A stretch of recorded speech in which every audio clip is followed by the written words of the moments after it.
Esta noche, misterio.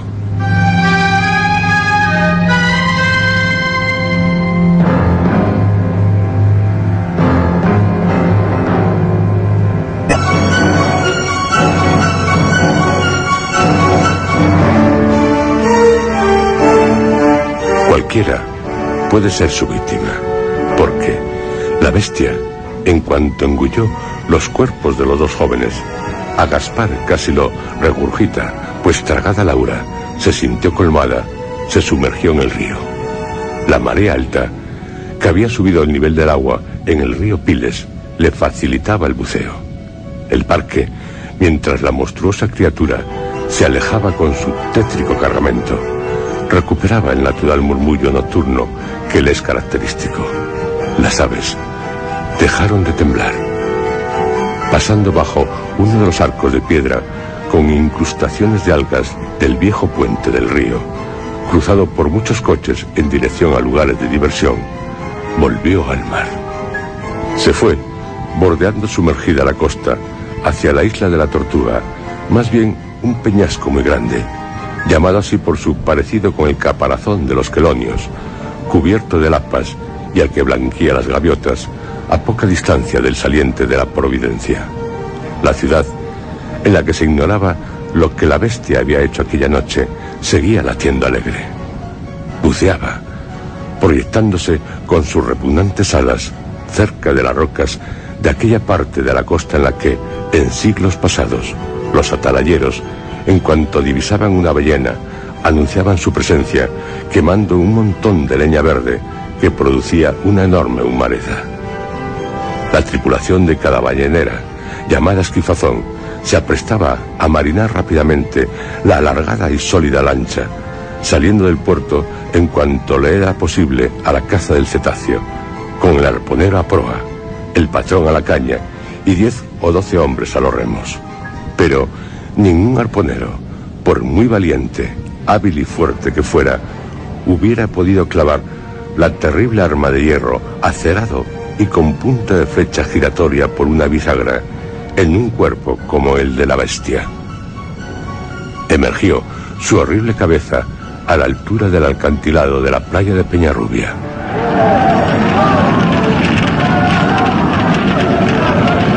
Los bomberos seguían esforzándose en apagar el incendio que ella había provocado en la casa de los Cuervos.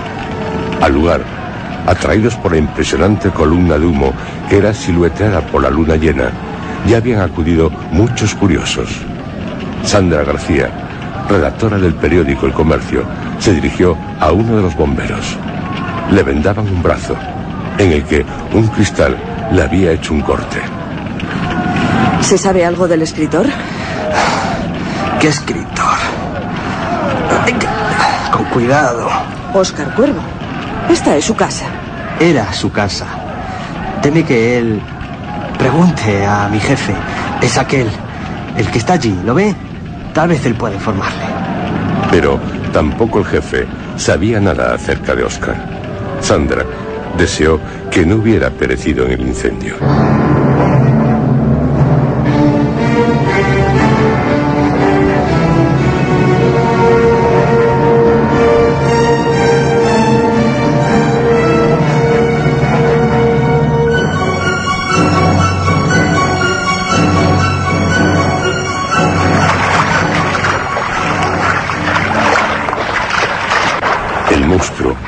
Siseó con perversidad y, al descubrir una embarcación, volvió a sumergir su cabeza. La había mirado malignamente. Estaba harto, pero, aunque los tuviera, los cuerpos engullidos lo habían saciado por aquella noche. Estaba dispuesta a seguir matando, asesinando. Aquello que se acercaba a la embarcación bajo el mar era la más depredadora y destructora de las bestias habidas en la tierra. El propietario del yate subió a cubierta. Se dirigió a su mujer. Tenemos un problema. ¿Un problema? ¿Otra vez el motor? ¿Y las velas para qué sirven? No, si el problema no es el motor. ¿Y bien? Bebe, querida. ¿Me puedes decir? Ahora, a poco de arribar, de regreso a casa. Creo que ya debo decírtelo. El problema no tendrá nombre de mujer. ¿Tu nueva secretaria? Salvo el tipo, nada bueno tiene. No digas estupideces. Has estado un tanto raro últimamente. Lo que estamos es arruinados. ¿Arruinados? Sí, así es. Pero no es posible. ¿Es una broma? Ojalá lo fuera. Pues sí que es un problema. No tan espantoso como el que, de súbito, se les iba a presentar.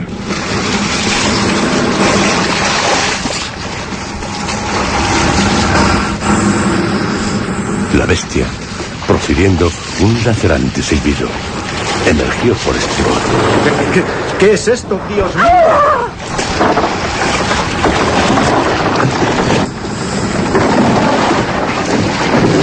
Su mujer, antes de rodar, desmayada por cubierta, solo pudo dar un grito de terror. El monstruo, cuyos gigantescos ojos ambarinos se habían clavado en su marido, agarró al yate por la proa y por la popa. La embarcación, que la bestia levantó en el aire, hasta quedar toda su quilla al descubierto, bamboleándose alocadamente el timón, crujió espeluznando a los que estaban en su interior, que cayeron unos sobre otros. No les daría tiempo a acabar la partida de Mus. La monstruosa criatura se diría que jugaba con el yate. Le rompía todos los palos, desde el bauprés a la botavara, y le rasgaba todas las velas, ensayándose con la mayor, con sus poderosas mandíbulas, y, aplastándolo brutalmente, como si cerrara con violencia el fuelle de un acordeón, lo dejó caer al mar. La embarcación, una grotesca masa de materiales que los destrozados cuerpos humanos hizo sanguinolenta, se hundió al momento.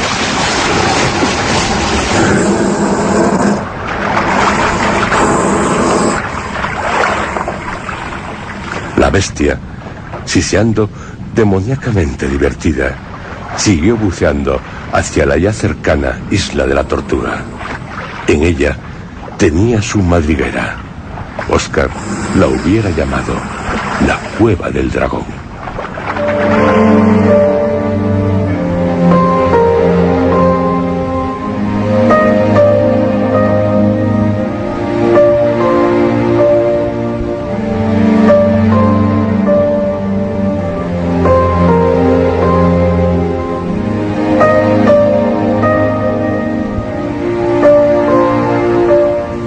Aquella tarde, en la que el cielo estaba totalmente despejado, de un azul más intenso que el del lapislázuli de la paleta de los pintores, la temperatura había alcanzado los 34,2 grados.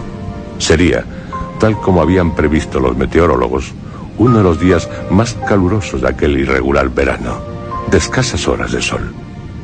La humedad, al 92%, hacía que la atmósfera fuera demasiado pegajosa.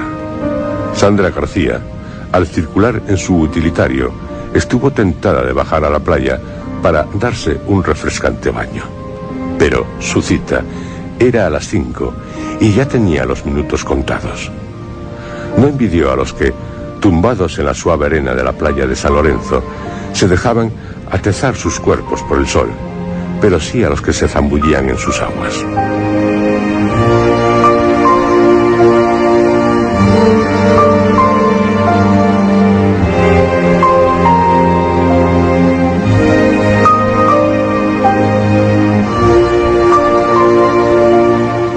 Al cruzar el puente del río, miró fugazmente hacia la zona del parque en la que se conjeturaba, por lo que declararon sus amigos, habían estado dos de los jóvenes desaparecidos en Gijón en una de las últimas noches, Gaspar LM y Laura TC, siendo los otros Ángel GP y Manuel MR en el Cerro de Santa Catalina.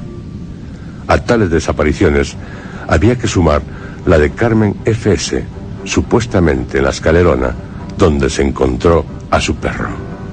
También aquella noche, a poco de anunciar su arribada al puerto deportivo, no se supo más del yate, propiedad de un industrial. Tampoco nada de los que iban a bordo. y Óscar Cuervo. Se creía que el escritor había perecido en el incendio de su mansión, pero hasta que no se supiera con certeza, no dejaba de ser otro presunto desaparecido más.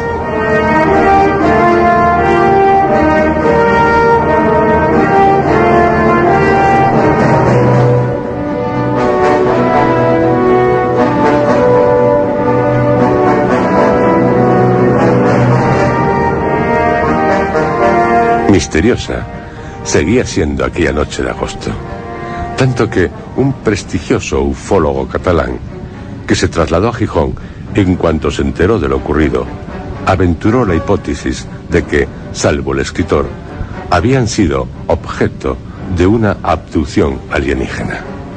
Fueron muchos los que consideraron acertada tal hipótesis, pero aquella noche nadie dijo haber visto un ovni. La respuesta estaba aletargada en su madriguera. No tardaría, en cuanto saliera del sopor en que se había sumido profundamente, mientras su estómago se encargaba de digerir los cuerpos de 4 jóvenes, una mujer, el escritor y su gato, en buscar nuevas víctimas.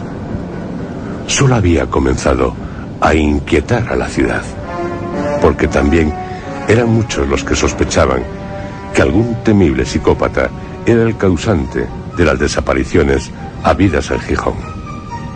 El yate, que se seguía buscando con barcos y helicópteros del Centro de Salvamento Marítimo, se suponía había naufragado.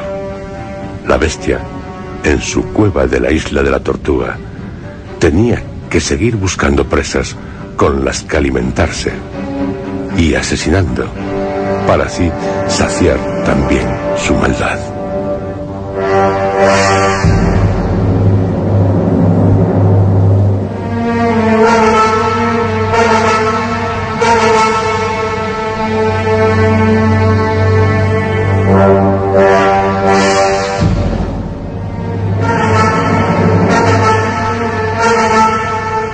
Sandra, por la carretera del Infanzón, se dirigía a una de las más grandes fincas de la parroquia de Somió, un barrio residencial de la ciudad al borde de la Providencia.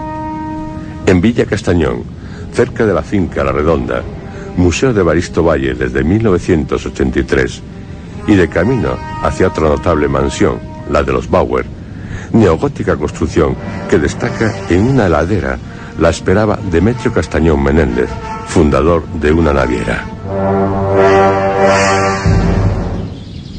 Leía Entre dinosaurios, una sorprendente incursión en la ciencia ficción que por puro placer escribió George Gaylord Simpson, considerado como el paleontólogo más importante del siglo XX. Una de sus hijas, la escritora Joan Simpson Burns, habiendo descubierto el manuscrito de tan extraño relato a los 10 años de su muerte, acaecida en 1984, decidió publicarlo póstumamente. Él, sentado confortablemente en un templete, refrescado por las sombras de los álamos que lo rodeaban, seguía con interés las aventuras de un científico que, debido a un salto en el tiempo, descronización se le llama en el relato, se encuentra 80 millones de años atrás en un valle plagado de dinosaurios. Se lo había dejado, recomendándoselo entusiásticamente, uno de sus nietos. Se preguntó curioso cómo Pablo, de 12 años de edad, era capaz de entender cuanto se decía en el libro. Sería porque era un gran dinomaníaco. Mientras aguardaba la llegada de la periodista, la bestia comenzaba a desperezarse. Sandra estaba agotada. Había entrevistado a Óscar Cuervo hacía unas semanas. No le extrañó que el director le encargase cubrir la información del caso Cuervo. Un caso que había levantado una extraordinaria expectación en gran parte del mundo. Todos los medios de comunicación seguían informando sobre él, pero, salvo Carlos Méndez, su agente literario, al que ella había entrevistado mientras, desesperada e inútilmente buscaba por los alrededores de las ruinas de la Casa de los Cuervo los folios de la última novela de Oscar, nadie más había acudido a Gijón. Esperaban escritores, críticos, guionistas, directores, que se confirmase lo que más temían.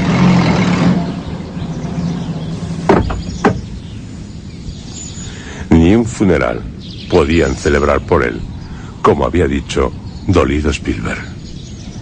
¿Y qué les había ocurrido a los desaparecidos? Sandra observó curiosa la puerta de acceso a Villa Castañón. Estaba abierta. Gente confiada. ¿Confiaría ella en lo que le dijeran en la mansión? Porque, según el naviero, que la llamó por teléfono al periódico, en Villa Castañón encontraría la respuesta a las preguntas que se hacían sobre lo ocurrido en una noche en la ciudad. Y sabía que quien la llamaba no era ningún loco.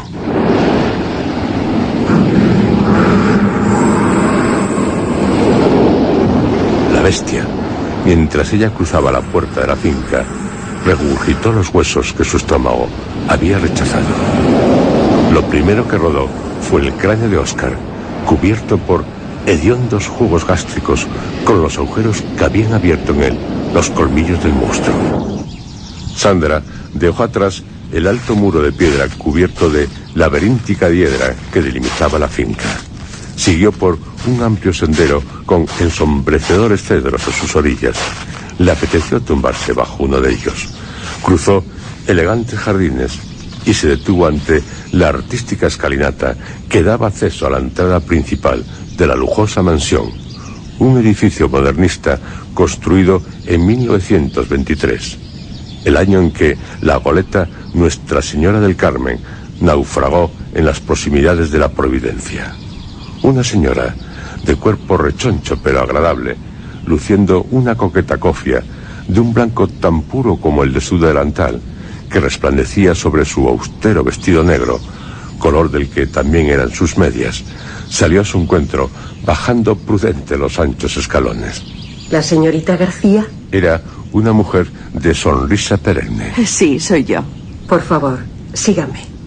Se encaminaron, bordeando la casa por su ala derecha hacia el templete, al final de un ancho paseo entre cuidados parterres de césped y flores.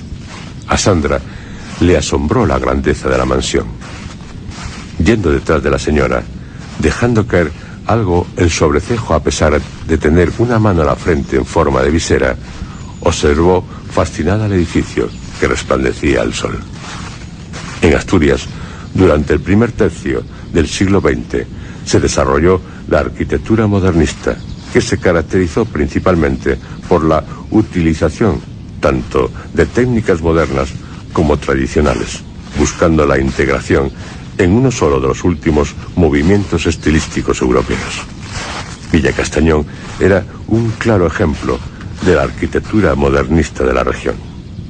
En la mansión, de 4 plantas, no solo proliferaban en sus sonrosadas fachadas amplias ventanas con destacados montantes y largas galerías o espaciosos miradores, sino también arcos adintelados que degeneraban en perfectas líneas rectas y atractivas vidrieras con dibujos de pájaros de muchos colores. ¿Qué le parece? ¿Ostentosa? Bueno, no mucho más que mi apartamento. El señor dice que sí lo es. Y lo es. Su padre quiso que así fuera, con la única finalidad de provocar a otro naviero. El Art Nouveau también había aportado a Villa Castañón muchos elementos decorativos.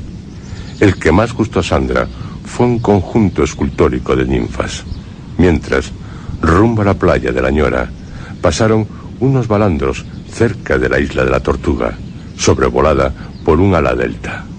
La bestia, en lo ignoto de la isla, tras regurgitar los huesos de las víctimas que su estómago no había digerido, comenzó perezosamente a desenrollar su abominable cuerpo. El naviero, cerrando el libro, levantándose lentamente, miró a la chica que se le acercaba, a la que el sol le daba un brillante tono caoba a su pelo negro. Tenía una encantadora figura. Parecía, con apretados pantalones vaquero, marcaban sus esbeltas piernas, camiseta negra de tirantes y blancos playeros, aún más joven de lo que él sabía que era. Sus ojos eran verdes, como los de Marta, su madre. Y no se equivocó. Eran del verde de las hierbas de los parterres. La bestia, a la que una débil luz llegaba a través de tortuosas fisuras del caparazón de la isla, se deslizó, procurando evitar lo que había entre unas rocas. Sus ojos se clavaron en ello. Lo miró, maligna, pero también cautelosamente. Era algo que estaba allí desde hacía muchos siglos. La demoníaca criatura sabía lo que era. Algo que odiaba. Su repugnante cuerpo se reflejó en las aguas que formaban un lago en la cueva. Le faltaba una escama al final de la cola. Perdone que le interrumpa la lectura, pero ya está aquí la señorita García. Demetrio Castañón, a la periodista, le pareció un hombre afable. Al igual que ella, parecía de menos edad de la que tenía. Sandra, qué puntual. Te cité a las 5 y son las 5. Suelo serlo, señor Castañón. Es admirable la blancura de su poblado cabello. Puntual. Me gusta. Y no como mi hijo Roberto, que ya tenía que estar aquí. Lo cierto es que desde que me llamó, señor Castañón, estoy impaciente por... No, Sandra. Tienes que tutearme, por favor. Lo del usted, qué horror. Déjalo para los viejos. Yo solo tengo 85 años de edad. Bueno, pero yo... Soy amigo de tus padres y lo fui de tu abuelo. Un gran abogado, como ahora lo es tu padre, Rafael. Así que... ¿Qué? Considérate en tu casa. Y te lo ruego, siéntate. Mis huesos sí tienen 85 años. Ella, tras quitarse la mochila que tenía colgada a sus espaldas, se sentó frente a él. El lugar, ensombrecido por los álamos, resultaba reconfortante. ¿Un té? ¿Café? ¿O prefieres...? Me gusta el té. Té frío. ¿Ya lo has oído? Ahora le sirvo. Trae pastas. Las hace ella. No dejes de alabárselas. Eso la enorgullecerá. De acuerdo. Me dijo... me dijiste por teléfono que aquí... Sí, en Villa Castañón. Sabemos lo que ocurrió en una noche en la ciudad. Algo que es lógico que te extrañe. ¿Y qué ocurrió? Prefiero que Roberto, que es bioespeleólogo, te lo diga. Y que te enseñe algo. ¿Enseñarme el qué? Una escama. ¿Una escama? Sí, una escama gigante, de serpiente o algo así, que encontró a unos pasos de las ruinas de la casa de los Cuervo. Roberto ya tenía que estar aquí.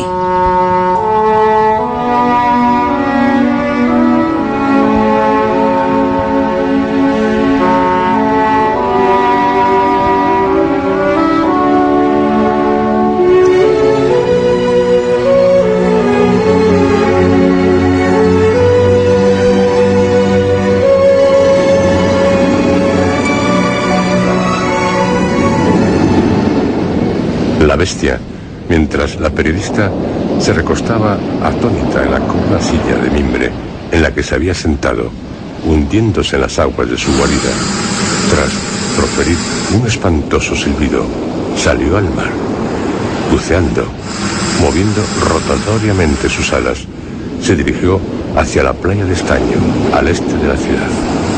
Volvía a tener hambre.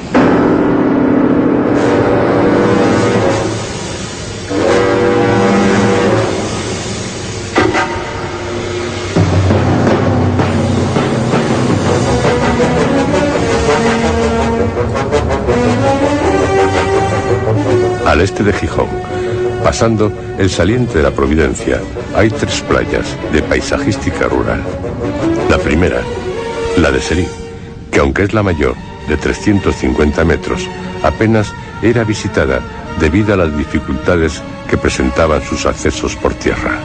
A continuación, La Cagonera, la más pequeña, de 75 metros, que con la bajamar se une a la anterior, de accesos escalonados aún más peligrosos, pero que sirve de refugio a los pescadores.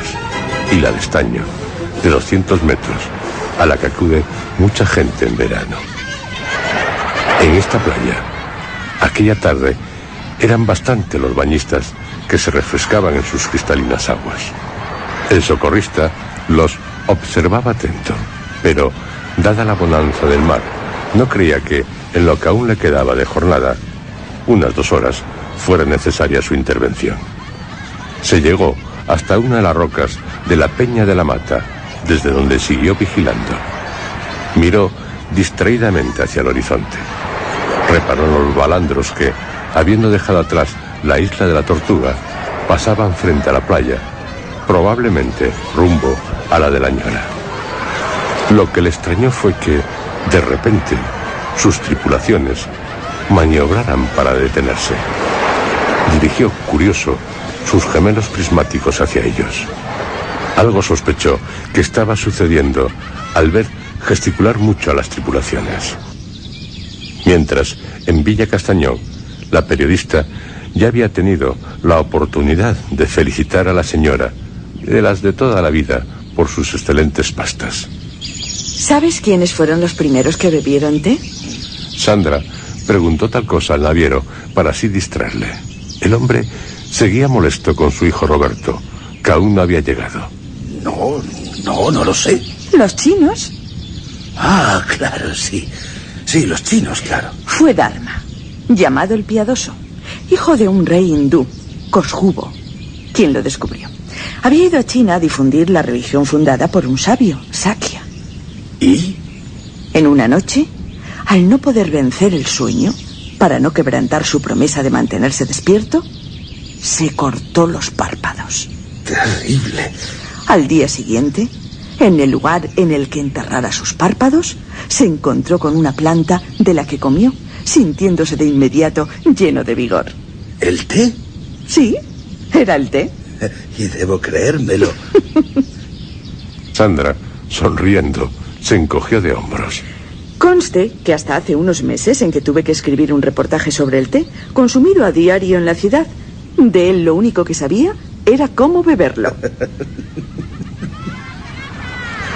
Mientras, el socorrista de la playa de Estaño vio con sus gemelos prismáticos cómo los de los balandros se esforzaban en sacar algo del agua. Se preguntó, sobrecogido, si se trataría de un cadáver. Pero una mujer, con un niño en brazos, que sangraba por un pie, requirió su atención. El socorrista, tras observar la herida, bastaría con una tirita, les pidió que la acompañaran. Los balandros volvían a Gijón.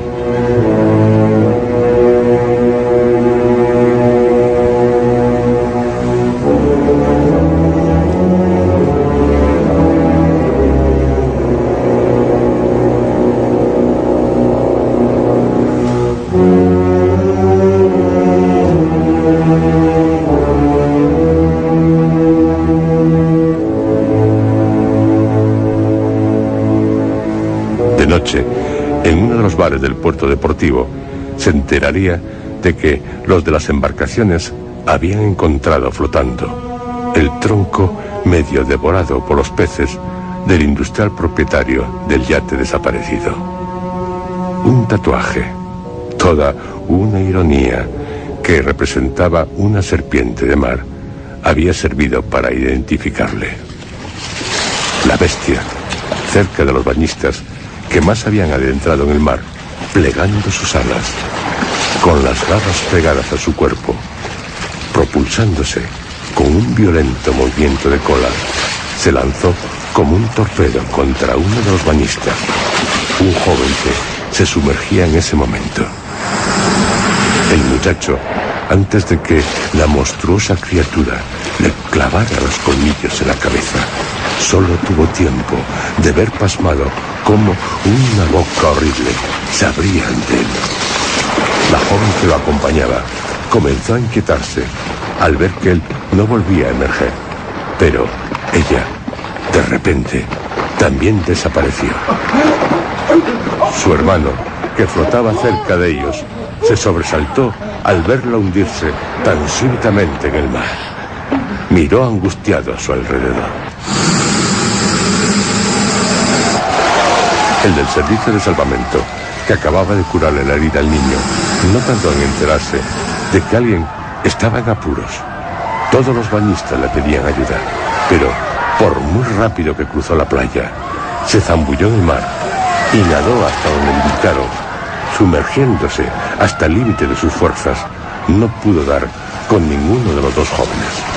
El monstruo, tragándose a la chica, ya estaba lejos de la playa.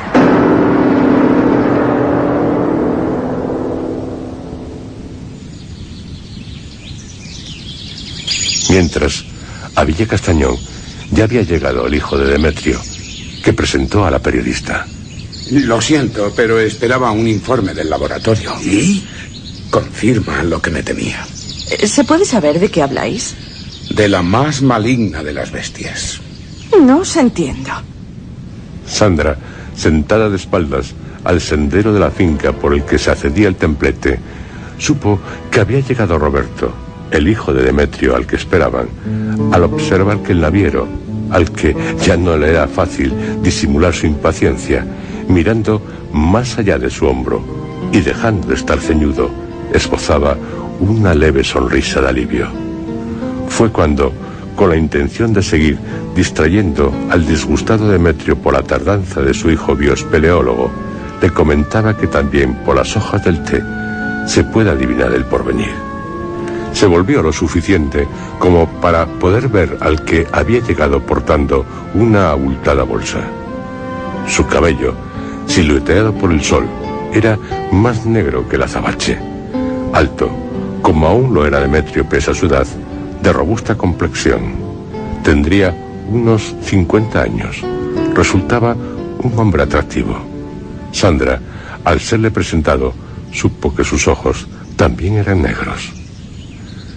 La expresión de su rostro, de facciones correctas, fue grave cuando le aclaró que su padre y él se estaban refiriendo a la más maligna de las bestias. La joven siguió mirándoles interrogante. Roberto, como respuesta, descorriendo de un hábil tirón la cremallera de la bolsa, sacó de ella algo cuidadosamente envuelto, una cápsula. La dejó, tras apartar el servicio de té, encima de la mesa. Sandra, mirándole, se sintió inquieta. ¿Qué es? Eres hija de unos buenos amigos y nieta de quienes también lo fueron. Pero esa no es la principal razón por la que te llamé, y sí la de que eres una magnífica periodista, algo que de no estar de viaje compruebo casi a diario. Mi padre quiere que tengas una exclusiva mundial. ¿Una exclusiva mundial? Bueno, gracias, pero no acabo de... Enséñale lo que traes. Roberto, calzándose unos guantes de plástico, abrió la cápsula con precaución. Sandra, al ver lo que quedó expuesto ante ella, no pudo reprimir un gemido angustioso. ¿Sabes lo que es? No. Es una escama. ¿Una escama? ¿Tan grande? No puede ser. No hay pez, ni reptil, ni... De una monstruosa criatura. De la que, como ya te hemos dicho, es la más maligna de las bestias. Mide 42 centímetros de alto por 36 de ancho. Sandra, aunque presa de una gran repugnancia, se inclinó sobre la hedionda escama. Una náusea que logró contener la empalideció. ¿Te encuentras bien? Sí, estoy bien. Me avergüenzo de que... No te preocupes, a mí me pasó lo mismo. Lo cierto es que la escama, de turbios tonos verdes y rojos, aunque a Sandra le resultaba repelente, también la atraía. Clavó sus ojos en ella. No le hubiera extrañado que palpitase tan aberrante engrosamiento de la piel. Roberto intuyó lo que ella estaba pensando. No, no tiene vida. Y está formada principalmente de queratina. ¿Queratina? Sí. Una sustancia albuminoidea muy rica en azufre, a la que deben todas las escamas de los vertebrados su resistencia y dureza. Pero... ¿Pero qué? Sandra logró apartar su mirada de la escama. Era como si la hubiera hipnotizado. Tiene unas propiedades que la hacen distinta al resto de las escamas. ¿Qué propiedades? Pues es prácticamente impenetrable y puede agrandarse o reducirse. ¿Propiedades? Deducimos que también tendrá la bestia a la que perteneció. ¿Y de qué bestia se trata? Creíamos que solo 4 grupos de reptiles se las habían arreglado para sobrevivir hasta la actualidad. Los lagartos, las serpientes, tortugas, los cocodrilos. El mayor de los grupos lo forman los lagartos con aproximadamente 3.000 especies. Y las serpientes con unas 2.700. Otro grupo, el de las tortugas, tiene unas 200 especies. Y el de los cocodrilos alrededor de 23. Al cuarto grupo solo le queda una, la del tuátara. Pero el reptil al que se le cayó esta escama que encontraste a unos pasos de las ruinas de la casa de los Cuervo no pertenece a ninguno de tales grupos. Esa es la conclusión a la que hemos llegado. ¿Quiénes habéis llegado a concluir tal cosa? Te aseguro que expertos en la materia. ¿No hay nombres? Por ahora. ¿Y de qué reptil se trata? Creo que antes de decírtelo debemos contarte algo. El principio. Todo comenzó hace unos meses en una cima de los picos de Europa. Una cima en la que, al haber un movimiento sísmico, se encontró... ¡Al reptil! Mi hijo te responderá. Mientras, la monstruosa criatura se acercaba buceando a otra playa, la de San Lorenzo. Eran muchos los que, en aquella calurosa tarde, se refrescaban en sus aguas. La bestia, aunque se había tragado a 2 jóvenes en la playa de estaño, seguía hambrienta. Asomó su espantosa cabeza, rasgando la superficie del mar. Su ahorquillada lengua, moviéndose constantemente dentro y fuera de la boca, buscó más presas con las que alimentarse. Una madre, a la orilla, recomendaba a sus hijos que, pese a ondear la bandera verde, fueran prudentes. Hacía bien. El monstruo, sumergiendo su cabeza, se aproximó a uno de los bañistas más alejados de la orilla. Flotaba, boca arriba, dejándose mecer por las olas.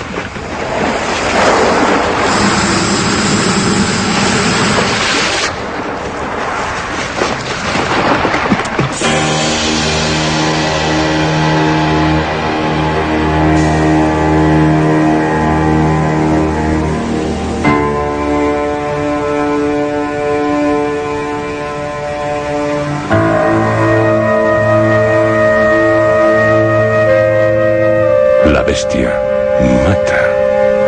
La bestia asesina. A Óscar Cuervo, el escritor, se le da por muerto en el incendio de su casa. Pero no fue el fuego la causa de su muerte. 2 jóvenes en un cerro desaparecen. Una mujer en un paseo. Una pareja en el parque. Otra en una playa. Naufraga un yate. Pero 2 hombres, un bioespeleólogo y su padre, dicen saber lo que está ocurriendo. Algo horrible. Algo que amenaza a todos. Estén alerta.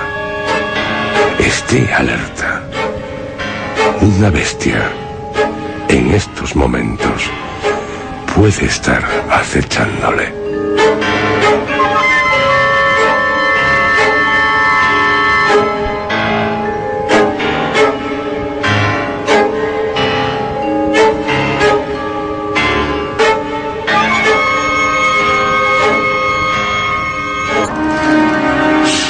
Han escuchado ustedes, dentro de la serie Historias,